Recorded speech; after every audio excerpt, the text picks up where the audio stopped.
Sushi, ramen, and other culinary masterpieces from Japan have dominated our taste buds worldwide, while fantastical tales in manga and anime captivate our hearts. From culture to robotics and cutting-edge technology, Japan's innovations have positioned it as a global leader. But beyond this front lies an often overlooked story, an economic miracle overshadowed by darker realities. Today, we look at the problems Japan faces under the surface. We will dive into how Japan went from being prosperous to dealing with two big issues: economic problems and a worrying decrease in the number of births. As we uncover more information, we wonder, why is there a double crisis? How will it affect Japan's future? Can innovation help solve it? After war, the rise in the economy was based on a unique system called Keiretsu alliances, a group of companies connected through shared business ties and ownership. They were called Big Six: Fuyo, Sanwa, Sumitomo, Mitsubishi, Mitsui, and DKB Group. With huge loans from the National Bank of Japan, which is owned by the government, they worked together and made the country's economy grow. The system that began to form before World War II in 1980s kickstarted what the rest of the world would soon call the Japanese miracle. 3 decades of incredibly fast growth made this a time when Japan was seen as the next economic superpower that would overtake the US. There are similarities between China's current economic growth and Japan's rise back then. At that time, Japan's fast growth caused a lot of worry in the US. News stories talked about a economic Pearl Harbor, and people thought Japan might buy the whole US. Hollywood movies had plots about Japanese corporations taking over America, which showed how worried people were at the time. The rest of the world was both interested and scared, as Japan's economic power seemed ready to change the rules of the world. The Japanese miracle showed how well the Keiretsu system worked, which seemed to be a better way to run an economy than Western systems. Stock market did very well, and its goods were sold all over the world. The promise of a safe job at a big company for hard workers who went to college became an important part of the Japanese dream. It was also the start of their secret downfall. While the rest of the world was amazed at Japan's progress, the crisis that was about to happen was quietly growing. It was about to face an unexpected challenge that would change the course of Japan's history. The bubble bursts. Japan was about to go through a big change in its economy as the 80s came to a close. A land that was once full of growth and prosperity was turning into a place where a speculative economic bubble could grow.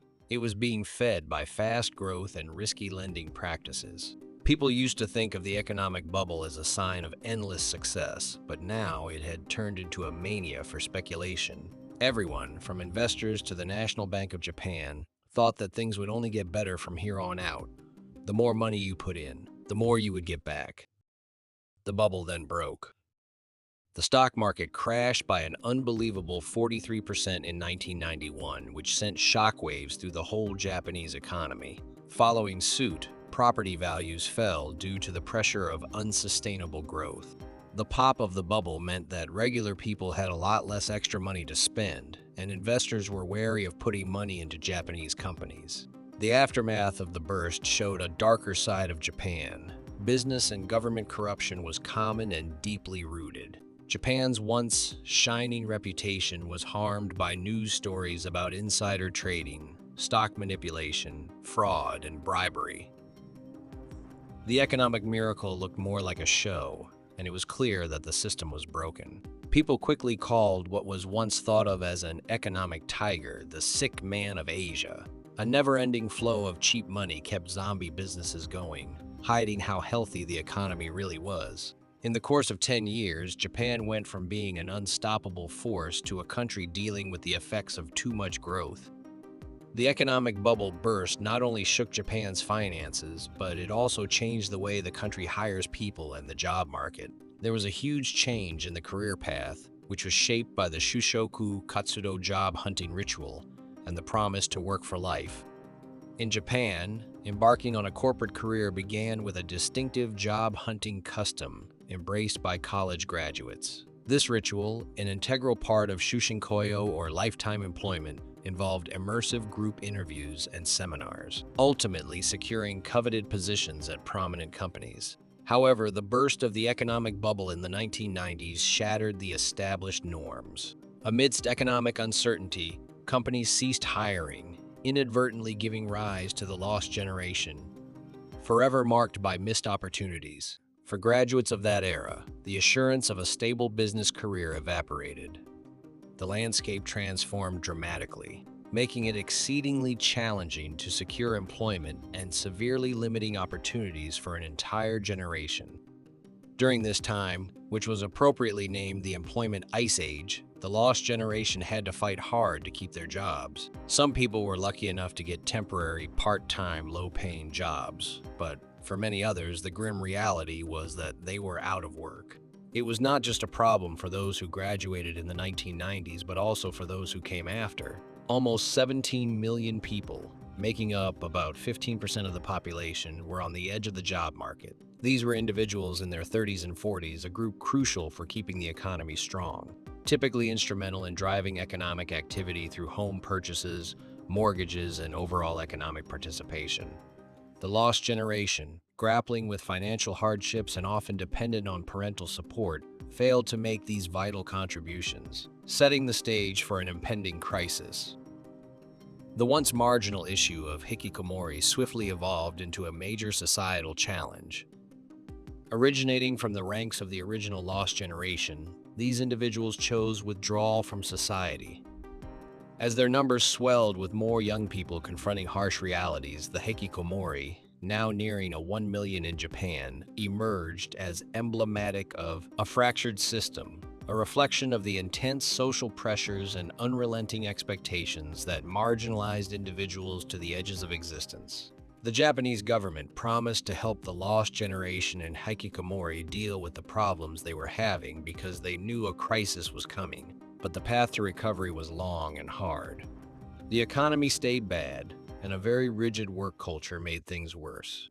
A slow economic recovery and the fact that many people worked their whole lives made it nearly impossible for many to get a foothold or a second chance. Millions of people were stuck in a cycle of unchanging circumstances. As the lost decades went by, the question stayed, how can a country move forward when a big part of its potential lies dormant? In Japan, people traditionally thought a successful man should have a stable job, enough money, and a commitment to work for their entire life, a stereotype seen in the figure of the salaryman. This idea strongly affected how people dated, with young men feeling pressured to meet these expectations by spending a lot of time working for a stable career. But changes in the economy, uncertainties in job availability, and different job options messed up the usual path. Many young Japanese men had a hard time finding steady jobs, which made it take longer for them to become what society sees as a successful man. Men, feeling pressure to meet expectations, became the herbivore men. These guys focused on their own interests, did not follow traditional gender roles much, and were not as interested in romantic relationships, representing a change from the usual idea of a successful man. This alteration in dating dynamics, compounded by economic uncertainties, contributed to a diminishing birth rate in Japan. The reluctance to commit to relationships and delayed family planning among the younger generation played a part in the persistent demographic. The Japanese government swiftly initiated numerous programs to assist these individuals in reintegrating into society and improving their prospects. The deeply ingrained Japanese corporate culture advocating lifelong employment with a single company further complicated matters. The once effective model now acted as a barrier, hindering both individuals from securing a second chance and businesses from adapting their hiring practices. Despite the government's earnest efforts, reintegrating the lost generation proved challenging. Japan is at a crucial turning point, caught between its illustrious past and the challenges of an economic downturn.